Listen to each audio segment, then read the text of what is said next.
15 मई को इसी लड़की का मृतदेह गांव के नज़दीक नदी के पात्र में कुएं में पाया गया।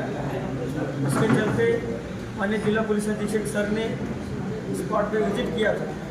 तो इस प्रकरण का सीरियसनेस देखते हुए एसपी सर ने इसमें विशेष तपास पथक भी स्थापन किया था। विशेष तपास पथक के तपास के दौरान इस गुने के सिलसिले में 2 आरोपियों के नाम सामने आए। वो आरोपियों के सिलसिले में पुरावे इकट्ठे करके वो दोनों को भी हमने अरेस्ट किए हैं।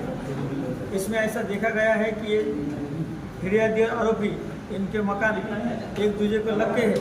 इसके चलते उनमें 1.5 साल से कुछ झगड़े भी हो रहे थे। वो झगड़ों के कारण के चलते ये गुना उसमें 5 दिनों का फीसर मिला है।